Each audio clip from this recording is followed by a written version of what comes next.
মঠ মন্দিৰ দৌল দেৱালয় আদিৰে পৰিবেষ্টিত আমাৰ ৰাজ্য অসম বিভিন্ন দেৱ দেৱীৰ প্ৰতি থকা অগাধ বিশ্বাস ভক্তি আদিৰ বাবেই ঐতিহাসিক যুগৰে পৰাই এই মঠ মন্দিৰ দৌল দেৱালয়সমূহ স্থাপন হোৱাৰ কথা ইতিহাসে সোঁৱৰাই দিয়ে। এছাম পণ্ডিতৰ মতে দ্ৰাবিড়সকলৰ আদিম বাসভূমি আছিল ভূমধ্য সাগৰীয় অঞ্চল। দ্ৰাবিড়সকলৰ উপাস্য দেৱতা হ'ল শিৱ। শিৱ কালক্ৰমত আৰ্যীকৃত হৈ আৰ্য বা হিন্দু উপাসনাৰ দেৱীক বিশিষ্ট স্থান লাভ কৰিবলৈ সক্ষম হ'ল। সেই সূত্ৰে সমগ্ৰ ভাৰতজুৰি শিৱ পূজা প্ৰৱৰ্তিত হ'ল। মন্দিৰৰ বিগ্ৰহৰ আগত নচা ছোৱালীক দেৱদাসী বুলি কোৱা হয়। আবিধানিক অৰ্থত দেৱদাসী শব্দৰ অৰ্থ দেৱতাৰ দাসী। মন্দিৰৰ গাত লাগি থকা পুখুৰীত সাজি কাচি ওলাই আহি দেৱদাসীসকলে হাত মুখ ধুই নিয়মিতভাৱে ৰাতিপুৱা দুপৰীয়া আৰু গধূলি নৃত্য কৰাৰ নিয়ম আছে। দেৱদাসীসকলক নতী বা নৰ্তকীও কোৱা হয়। দেৰগাঁৱৰ নেঘেৰিটিং শিৱদৌলৰ দেৱদাসীক নৰ্তকী আৰু হাজোৰ মাধৱ মন্দিৰৰ দেৱদাসীক নতী বোলা হৈছিল। উল্লেখযোগ্য যে দাক্ষিণাত্যৰ দ্ৰাবিড়সকলৰ পৰাই কালক্ৰমত এই দেৱদাসী নৃত্য ভাৰতৰ বিহাৰ উত্তৰ প্ৰদেশ উৰিষ্যা আদি ঠাইৰ লগতে অসমলৈ আহিছিল। অসমৰ হাজোৰ মাধৱ মন্দিৰলৈ উৰিষ্যাৰ পুৰীৰ জগন্নাথ মন্দিৰৰ পৰা দেৱদাসী নৃত্য প্ৰথা অহা বুলি অনুমান হয়, যিহেতু মাধৱ মন্দিৰক জগন্নাথ মন্দিৰৰ প্ৰতিৰূপ বুলি কোৱা হয়।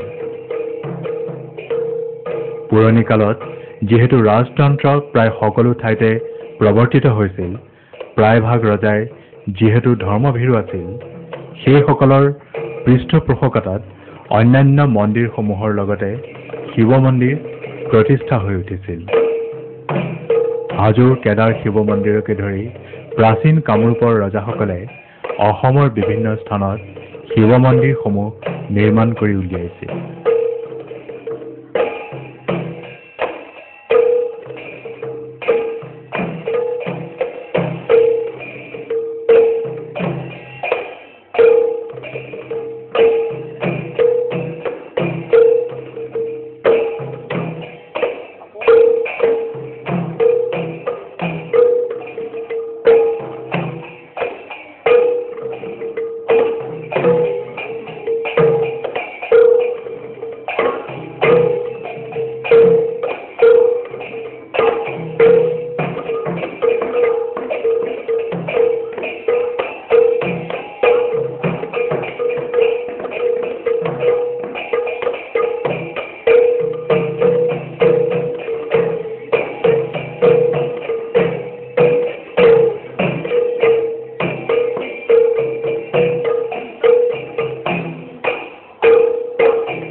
অন্যত্ৰা বিৰলত দেৱী কামৰূপে গৃহে গৃহে। অন্য ঠাইত দেৱ দেৱী বিৰল যদিও প্ৰাচীন কামৰূপত কিন্তু ঘৰে ঘৰে। নিতৌ পূজা প্ৰৱৰ্তন হৈ থকা নীলাচল পাহাৰত অৱস্থিত কামাখ্যাৰ মাহাত্ম্য সৰ্বজন বিদিত। আকৌ দেৱী দুৰ্গাৰ মন্দিৰসমূহেও ভক্তপ্ৰাণ ৰাইজক এক বিমল আনন্দ দিয়ে। আনহাতে ৩১ নম্বৰ ৰাষ্ট্ৰীয় ঘাইপথৰ দাঁতিত গুৱাহাটী চহৰৰ পৰা প্ৰায় ১০০ কিলোমিটাৰ নিলগত অৱস্থিত বৰপেটা জিলাৰ পাঠশালা এখন উন্নত ঠাই। সাংস্কৃতিক স্থান হিচাপে পৰিগণিত এই ঠাইখন বেপাৰ বাণিজ্যকে ধৰি শিক্ষা দীক্ষাত এখন উন্নত ঠাই।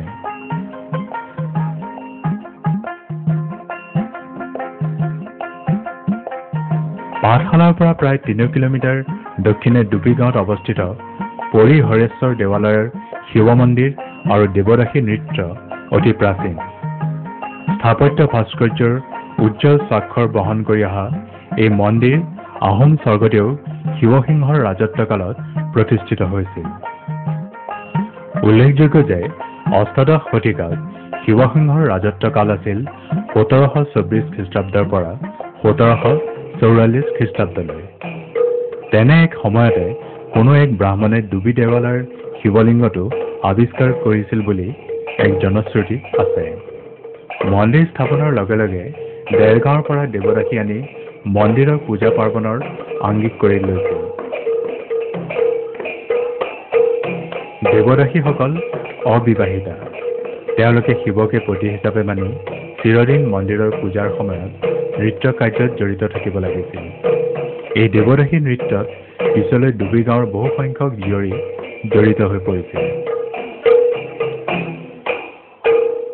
1930 চন মানলৈ এই দেৱদাসী নৃত্য ধাৰা অব্যাহত আছিল। দেৱদাসী নৃত্যৰ প্ৰচলনৰ উপৰিও মন্দিৰৰ পূজা সেৱা নিয়াৰিকৈ পৰিচালনাৰ বাবে শিৱসিংহই পাইক ব্যৱস্থা প্ৰৱৰ্তন কৰিছিল। ইয়াৰ ইতিবৃত্ত আপোনাৰ বোধহয় ভাস্কৰ বৰ্মাৰ দিনৰ পৰা এটা জনশ্ৰুতি আছে। ইয়াত যিটো টেম্পল, যিটো দেৱতা আছে শিৱ, এইটো আপোনাৰ ভাস্কৰ বৰ্মনৰ সময়ৰ পৰাই বুলি কয়। তথাপিতো শিৱসিংহৰ সময়ত দৈনন্দিন মানে পূজা অৰ্চনাৰ কাৰণে ব্যৱস্থা কৰা হ'ল। আৰু দেৱদাসীক নেঘেৰিটিঙত তেতিয়া আৰম্ভ হৈ গৈছিল। সেই নেঘেৰিটিঙৰ পৰা ইয়াত তিনিজনী নটি আনি পেলাই ইয়াতে প্ৰশিক্ষণ দিছিল। সেই প্ৰশিক্ষণ দিয়া হেৰিৰ পৰা ইয়াত গোটেই গাঁওখনত বহুতো নটি তেওঁলোকে আছিলে বসবাস কৰি থাকোঁতে ক্ৰমে প্ৰায় এই শতিকাৰ হেৰিলৈ প্ৰায় 30 চন মানকলৈকে 1930 মানকলৈকে চলিছিল। সেইসকলৰ ভিতৰত বাচি আছিল মাত্ৰ দুইজনী, কৈশল্যা দাস আৰু ৰয়াবালা দাস। এই দুজনীক 1954 চনত বিষ্ণুৰাভা যেতিয়া জেলৰ পৰা ওলাল, সেই সময়ত তেখেতক এই হেৰি দুটা আমাৰ পাঠশালা নাট্য মন্দিৰত দেখুৱাই ইয়াৰ উদ্ধাৰৰ কাৰণে ব্যৱস্থা ল'বলৈ তেওঁক অনুৰোধ কৰা হৈছিল। তেখেতে সেই দৃশ্য দেখি তেতিয়া বোধহয় এই ৰয়া দাস আৰু কৈশল্যবালা 60 পাৰ হৈ গৈছে। সেই বুঢ়ী দুজনী অলপ নাচি দেখুৱাইছিল। সেই দৃশ্য মই দেখিছিলোঁ 54 চনত।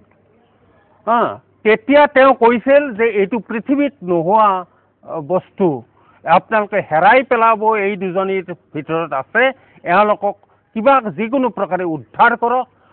ইয়াৰ যিটো পদচালন আৰু নৃত্য ভংগীমা এইটো পৃথিৱীৰ ক'তো নাই, গতিকে এইটো যিকোনো প্ৰকাৰে উদ্ধাৰ কৰিব লাগে, মই আছোঁ। শিৱ মন্দিৰত নিয়মিত পৰিৱেশিত আপুৰুগীয়া দেৱদাসী নৃত্য পৰিৱেশন কৰিবলৈ লওঁতে দেৱদাসীসকলে ব্যৱহাৰ কৰা সাজ পোছাক সম্পৰ্কে চাবলৈ গ'লে দেখা যায় দেৱদাসীসকলে নাচৰ পোছাকত হাত দীঘল হালধীয়া ব্লাউজ, পিন্ধা কাপোৰ বা জামা ভৰিলৈকে নিখুঁত বগা আৰু বক্ষস্থলত এখন বগা কাপোৰ পৰিধান কৰে। দেৱদাসীয়ে ব্যৱহাৰ কৰা অলংকাৰ পাতিসমূহ চাবলৈ গ'লে দেখা যায় যে কাণত থুৰীয়া, গলত গলপতা, হাতত গামখাৰুৱেই প্ৰধান। ফুলৰ মালা ডিঙিত পৰিধান কৰা দেৱদাসীসকলৰ খোপাতো ফুলৰ মালা বিদ্যমান। পূৰ্বতে ডুবি দেৱালয়ৰ দেৱদাসীসকলে মন্দিৰ চৌহদত থকা কেতেকী ফুলৰ বাগানৰ কেতেকী ফুল খোপাত গুজি লৈছিল। খোল তাল সংগত কৰা গায়ন বায়নৰ পোছাকৰ ভিতৰত বগা ধুতি, কামিজ, ডিঙিত বগা চাদৰ আদি উল্লেখনীয়। দেৱদাসী নৃত্যত গায়ন বায়নে ব্যৱহাৰ কৰা বাদ্যযন্ত্ৰসমূহৰ ভিতৰত খোল আৰু তালে মুখ্য ভূমিকা গ্ৰহণ কৰে। দেৱদাসীসকলে ভিন্ন সময়ৰ প্ৰাৰ্থনাত ভিন্ন ভিন্ন মুদ্ৰাৰে লয় লাখেৰে নৃত্য প্ৰদৰ্শন কৰে। পুৱাৰ প্ৰাৰ্থনাৰ নৃত্য ভংগীমা সান্ধ্য আৰতিৰ সময়ৰ নৃত্য ভংগীমাৰ লগত নিমিলে। গতিকে তেওঁলোকৰ বিভিন্ন নৃত্য ভংগীমাই নৃত্য পৰিৱেশনক অধিক আকৰ্ষণীয় কৰি তোলে।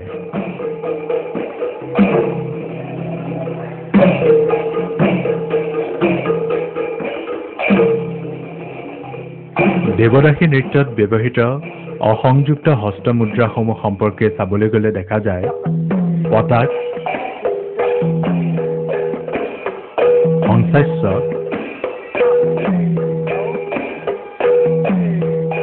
কটকামুখ, মৃগশীৰ্ষ,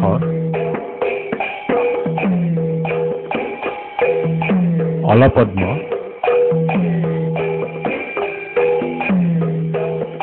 সদংশ, চতুৰ,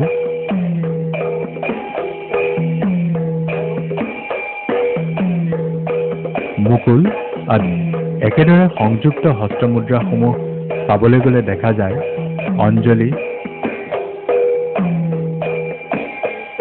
পুষ্পপুট, কাপোত আদি। আকৌ আৰতি কৰাৰ সময়ৰ ভংগীমা, স্নান কৰাৰ সময়ৰ ভংগীমা, আঁঠুলোৱা, গুৰু ঘাটৰ প্ৰণাম, প্ৰথম ঘাটৰ ওৰাভংগী, ওৰাৰ নাচ, আগুৱাই যোৱা আদি বিধে বিধে ভংগীমা দেৱদাসী নৃত্যৰ অন্যতম আকৰ্ষণ। একেদৰে নৃত্যৰ মাজেৰে বিভিন্ন কাৰ্যসূচীসমূহো খোল তালৰ বাজানাত নৃত্যৰেও দেৱদাসীসকলে প্ৰদৰ্শন কৰে। উদাহৰণস্বৰূপে কাপোৰ মেলা কাৰ্য, কাপোৰ থুকুচা কাৰ্য, পানীত মুখৰ প্ৰতিকৃতি দৰ্শন কাৰ্য আদিত খোলত উৰিত্তাত্তা ক্ষিপবোল বজোৱা হয়। একে বোলতে অৱসাদ দূৰ কৰা, জঁপিয়াই পানীত ডুব মৰা কাৰ্য সম্পন্ন কৰা হয়।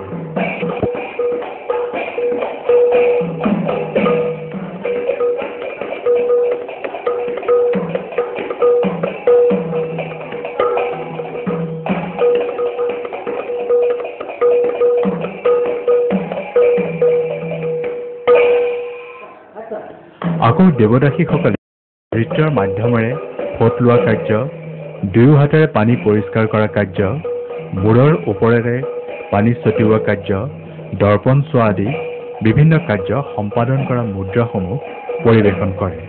এই ক্ষেত্ৰত ধিন ধিন তাত্তা ধিনিত খোলৰ বোল বজোৱা হয়।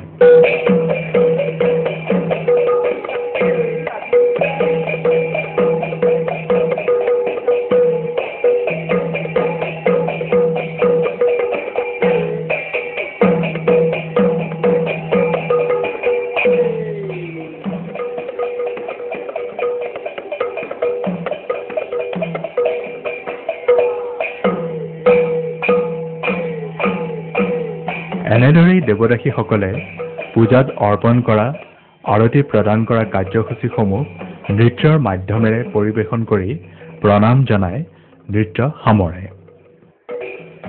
এই বোৰ সম্পৰ্কে ক'বলৈ গ'লে দেখা যায় তাক ধিনা ধিন্না তাক ধিনাত্তা, আকিধেই তাত্তা আকিধেই।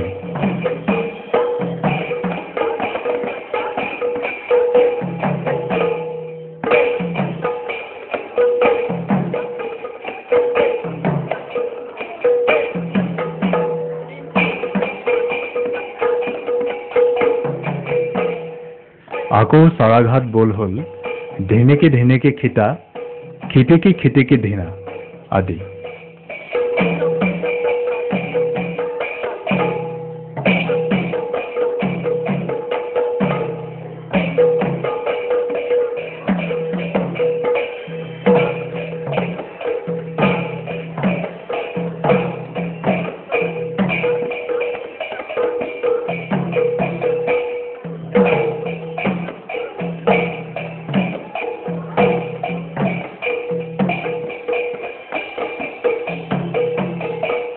দেৱদাসী নৃত্য শিৱসিংহ ৰজাৰ দিনৰ পৰাই এই দেৱালয়খনৰ বহু বছৰ ধৰি তিনিটা ভাগত চলি আছিল। তিনিটা ভাগ আছিল। প্ৰথমটো হ'ল প্ৰাত নৃত্য বুলি কৈছিল, দ্বিতীয়টো মধ্যাহ্ন বুলি কৈছিল আৰু সন্ধিয়াটো আৰতি বুলি কৈছিল। এই তিনিটা ভাগত দেৱদাসী নৃত্যটো ইয়াত পৰিৱেশন হৈছিল দেৰগৰা নাচনীৰ দ্বাৰাই। দেৱদাসী নৃত্যৰ জন্ম এই শিৱসিংহ ৰজাৰ দিনৰ পৰাই এই পৰিহৰেশ্বৰ দেৱালয়ত সুন্দৰভাৱে পৰিৱেশন হৈ আছিল। কিন্তু কালক্ৰমে দেশৰ পৰিস্থিতি মানুহৰ মনোবৃত্তিৰ পৰিৱৰ্তনৰ লগে লগে সেই দেৱদাসী আপুৰুগীয়া শিৱৰ সম্পদ দেৱদাসী নৃত্য লোপ পাই যায়। এতিয়া বৰ্তমান লুপ্তপ্ৰায় দেৱদাসী নৃত্য। বজালী নৰ্তন একাডেমীৰ সৌজন্যত লুপ্তপ্ৰায় হ'ব লোৱা দেৱদাসী নৃত্যৰ পুনৰ উদ্ধাৰৰ বাবে এক প্ৰচেষ্টা চলোৱা হৈছে। এই ক্ষেত্ৰত কলাগুৰু বিষ্ণুপ্ৰসাদ ৰাভাৰ উদাত্ত আহ্বান আৰু সাংস্কৃতিক কৰ্মী প্ৰয়াত ৰত্ন তালুকদাৰৰ প্ৰচেষ্টা মন কৰিবলগীয়া। এই একাডেমীৰ কাৰ্যালয়ত থকা সাজ পোছাকৰ ভঁৰাল সুবিস্তৃত, আকৌ ৰূপসজ্জাৰ ব্যৱস্থাও উন্নত।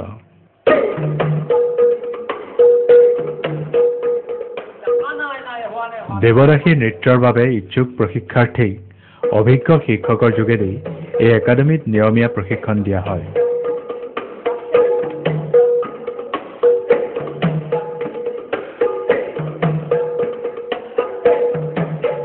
তাৰ মাধ্যমত এচাম শিল্পী দেৱদাসী নৃত্যত পাকৈত হৈ উঠিছে।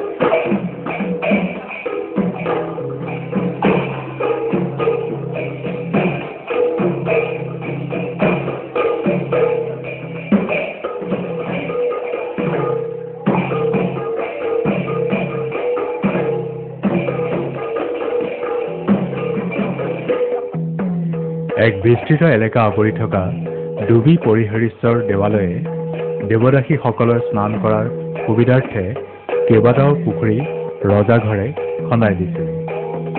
ভিতৰ পুখুৰী, বাজ পুখুৰী, পদুম পুখুৰী, বৰ পুখুৰী, গংগা পুখুৰী আদি ৰজাদিনীয়া পুখুৰীসমূহ আজিও বিদ্যমান। স্থাপত্য ভাস্কৰ্যৰ চিনস্বৰূপ শিলসমূহে এইটো প্ৰমাণ কৰে যে ডুবি অঞ্চল এটা সময়ত পাহাৰুৱা ঠাই আছিল। আকৌ এটা সময়ত 4 বিঘা মাটি আৱৰি থকা কেতেকী ফুলৰ বাগানৰ পৰা ফুল ছিঙি দেৱদাসীসকলে খোপাত গুজি লৈছিল। বৰ্তমানো সেই বাগান সংৰক্ষিত কৰি ৰাখিছে মন্দিৰ পৰিচালনা সমিতিয়ে।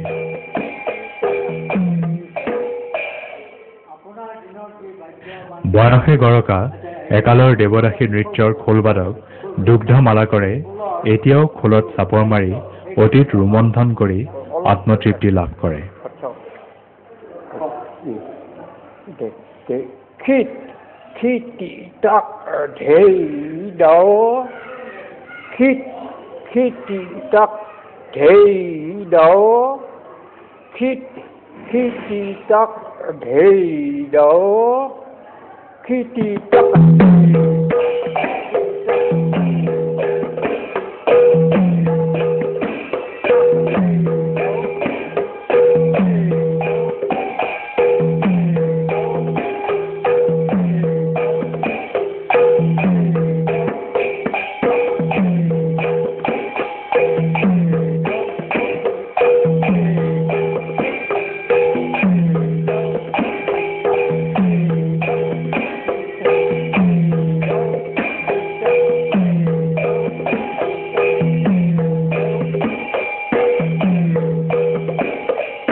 দেৱদাসী হৈ থাকাতে ৰাতিপুৱাও লাগে আমাৰ মন্দিৰত নাস্তা, দুপৰীয়াও লাগে, সন্ধিয়াও লাগে।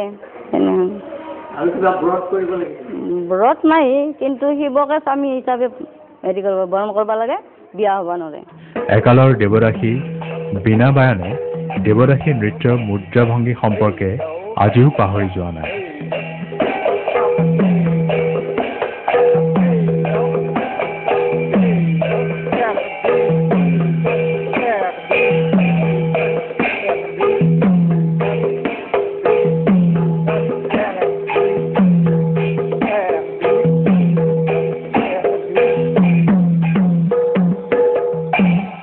দেৱদাসীটো হৈছে এটা খুব আপুৰুগীয়া মানে এটা নৃত্য। এই বস্তুটো যাতে সদায় চিৰদিন আমাৰ মাজত ৰৈ থাকে আৰু বৰ্তমান এইচাম মানুহে যাতে এই বস্তুটো আকোৱালি লোৱাৰ কাৰণে আগুৱাই আহে আৰু সকলো মই এই শিল্পীকে মই আহ্বান কৰিছোঁ যাতে তেওঁলোকে এই নৃত্যটোক চিৰদিনৰ কাৰণে জীয়াই ৰাখে। এইখিনিয়ে মই এই নৃত্যটোৰ বিষয়ে মই এই বৰ্তমান চাম মানুহক ক'বলৈ আগবাঢ়িছোঁ। একালৰ হীৰা মৰকত মণিৰে সমৃদ্ধ নুপুৰৰ চন্দায়িত ধ্বনিৰে মঠ মন্দিৰ দৌল দেৱালয়ৰ দেৱদাসী নৃত্য আজি বিলুপ্তিৰ পথত। প্ৰাচীন অসমৰ প্ৰাক বৈষ্ণৱ যুগৰ এক সুন্দৰ সাৰ্থক কলাৰ বিলুপ্তিৰ দিশ অসহনীয়। ভাৰত নাট্যম, কথাকলি, ওড়িশী আদি নৃত্যৰ দৰে ভাৱ, ৰস, লয়, তাল, বাদ্যৰ সংযোগ ঘটাই দেৱদাসী নৃত্যকো শাস্ত্ৰীয় সন্মতভাৱে সজাই তোলাৰ সময় সমাগত।